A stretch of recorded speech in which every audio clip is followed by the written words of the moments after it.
નમસ્કાર દોસ્તો, વિડીયોને તાકાત હોય એટલો શેર કરજો, દરેક લોકો સુધી પહોંચે. ચેતર વસાવાને ગઈકાલે જે રીતે ખોટા કેસમાં ફસાવી અને પોલીસ સ્ટેશનમાં બેસાડવામાં આવ્યા, ત્યાર પછી દેડિયાપાડાની જાગૃત જનતા પોલીસ સ્ટેશન પર પહોંચી રાત્રિના 12 વાગ્યા સુધી પોલીસ સાથે મગજમારીઓ થઈ ચેતર વસાવાને છોડાવવાની જતોજહેમતમાં લાગેલી હતી. પણ આજે જ્યારે ગોપાલ ઇટાલિયા ચેતર વસાવાને મળવા જાય છે કોર્ટની અંદર, ત્યારે પોલીસ દ્વારા ગોપાલ ઇટાલિયાની અટકાયત કરવામાં આવે છે. તો આ પોલીસ વાળાને પણ મારે કહેવું છે કે તમે જે લોકોના ઈશારે કામ કરતા હોય એ તમે એટલું જરા વિચારજો કે પોલીસ અને જનતા આ બંનેની વચ્ચે આ ભારતીય જનતા પાર્ટીના ડરપોક નેતાઓ ઘર્ષણ કરાવવા માંગે છે. પોલીસને આ લોકો આગળ કરી અને પોતે દિગ્ગજ નેતાઓ છે, નીડર છે, જાંબાજ છે એવું સાબિત કરવા માંગે છે.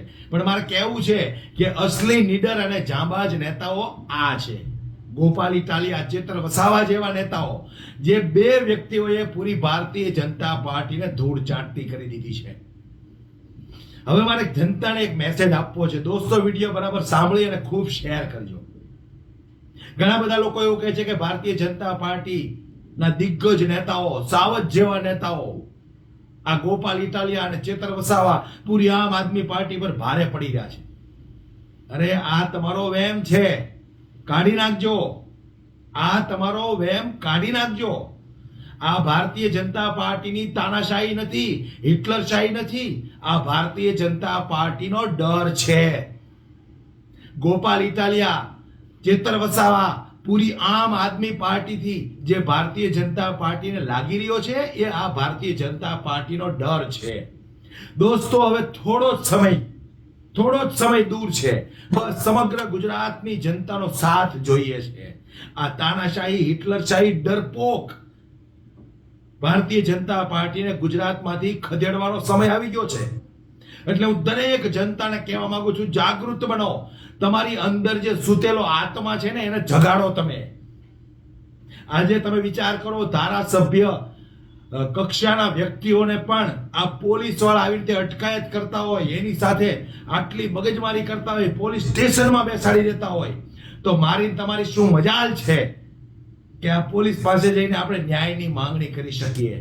કોર્ટની અંદર જતા રોકવામાં આવે છે. વિચાર કરો તમે, આ જનતાની અદાલતમાં જતા ગોપાલ ઇટાલિયાને રોકવામાં આવે છે, અને એ પણ 1, 2, 5 પોલીસ વાળા નહીં, 50 પોલીસ વાળાને ખડકી દેવામાં આવે છે. ક્યાં સુધી આવી તાનાશાહી ચાલશે? ક્યાં સુધી આવી હિટલરશાહી ચાલશે? એટલે હું સમગ્ર ગુજરાતની જનતાને કહેવા માંગુ છું કે જાગૃત બનો.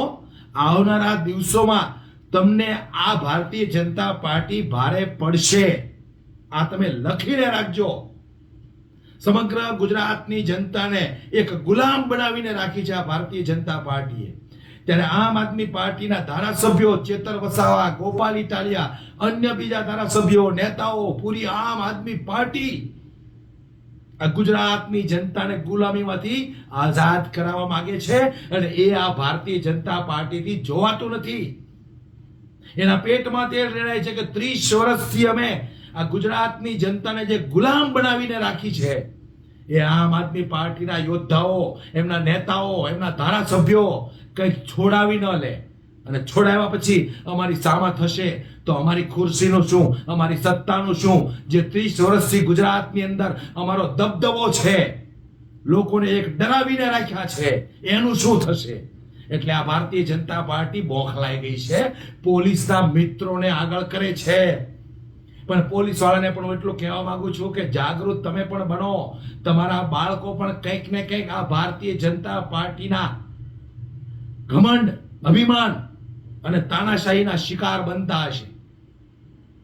એટલે તમે પણ આવા ગેરકાનૂની કામ ન કરો. જે રીતે તમને ઉપરથી ઓર્ડર આપે છે, કાયદા વિરુદ્ધના કામ ન કરો. સાચું કોણ છે, ખોટું કોણ છે, એની તપાસ કરો.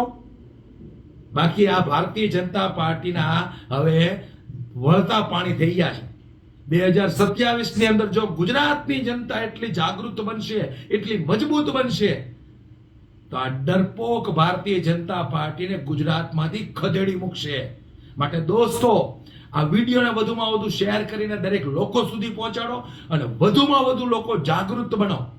જે લોકો સૂતેલા છે અત્યાર સુધી, એનો આત્મા જાગવો જોઈએ. વિડીયોને ખૂબ શેર કરી દરેક લોકો સુધી દોસ્તો પહોંચાડો.